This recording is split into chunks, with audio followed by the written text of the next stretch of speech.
बापरे, तुम्ही दुधाची साय काढत नाही म्हणजे तुम्ही साय, लोणी, तूप, खवा, पनीर, ताक एवढं सगळं मिक्स करताय. आज मी तुम्हाला साई पासून हे सगळे पदार्थ बनवून दाखवणार आहे. व्हिडिओ शेवटपर्यंत नक्की बघा. माझा अवतार बघू नका, कारण की रोज सकाळी उठलं की मी पहिलाच साय काढून ठेवते आणि तो डबा आपण ठेवायचा फ्रीज किंवा फ्रीजर मध्ये. तर आता आपल्याला उद्या तूप काढायचं आहे, तर आज रात्रीच आपल्याला साय बाहेर काढून ठेवावी लागणार. तर माझी एवढी साय साठली आहे, आता हे मी बाहेर काढून ठेवते. भेटूया उद्या सकाळी. Good morning. आता सकाळ झाली आहे आणि हे छान फर्मेंट झालंय. आता आपण याला मिक्सर मध्ये मस्त ग्राइंड करूया.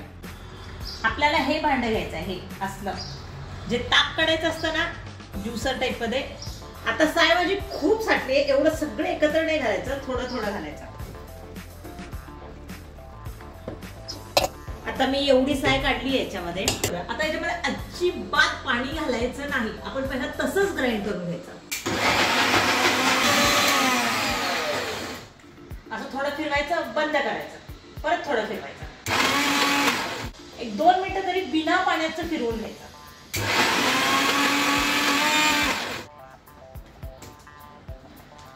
हे असं दिसतं.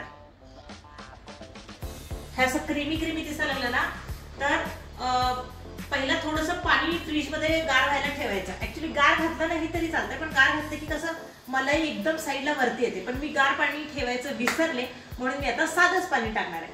तर साधं पाण्याने पण होतं, मी आज दाखवते. भदाभदा एकदम पाणी ओतायचं नाही, थोडं थोडं पाणी ओतायचं. पहिला थोडं पाणी ओतायचं, मग फिरवायचं.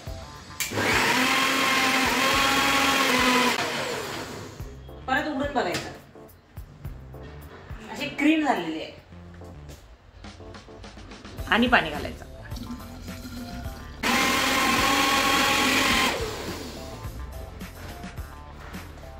बघा बघा बघा कसं लोणी आलं बिना गार पाण्याचं. गार पाणी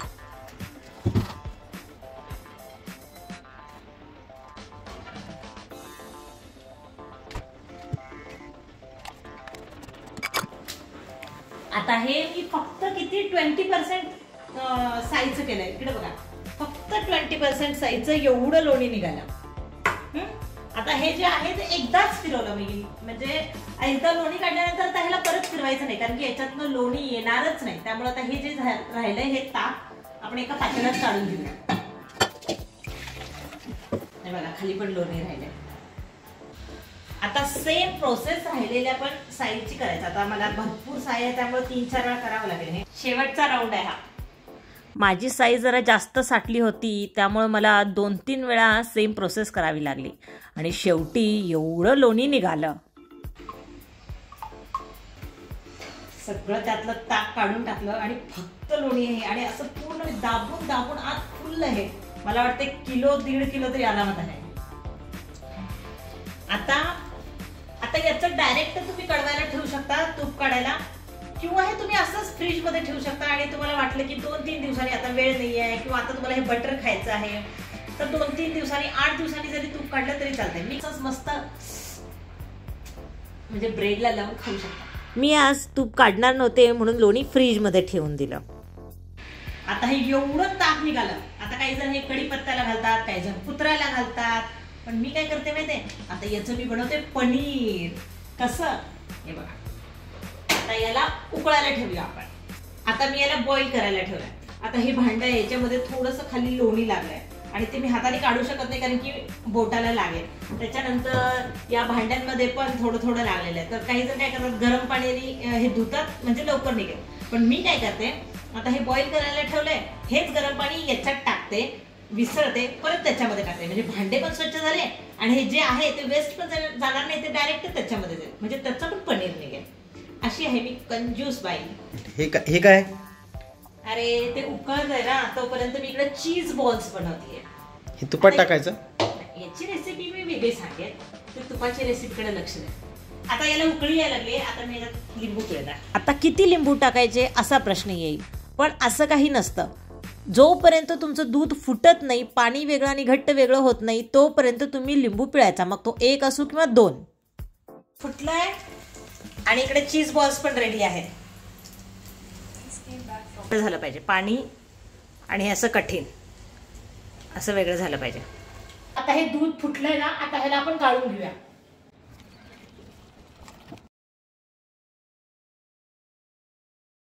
गरम आहे जरा सावकाश. त्याला घट्ट बांधायचं आणि याच्यावरती काहीतरी ओझं ठेवायचं. डब्बा, वरवंटा, जे पण तुमच्याकडे ओझं गोष्ट आहे ना ती ठेवायची, म्हणजे त्याला बरोबर असं पनीरचा आकार येतो. आता ह्याला बांधलंय. आता आपण याच्यावरती काहीतरी ओझं ठेवणार, जसं की मी हे ठेवू शकते किंवा मी हे ठेवते. ओके.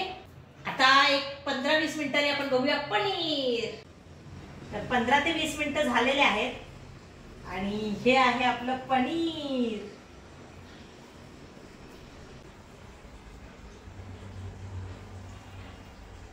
जवळपास पाव किलोपेक्षा जास्त पनीर तयार झालंय.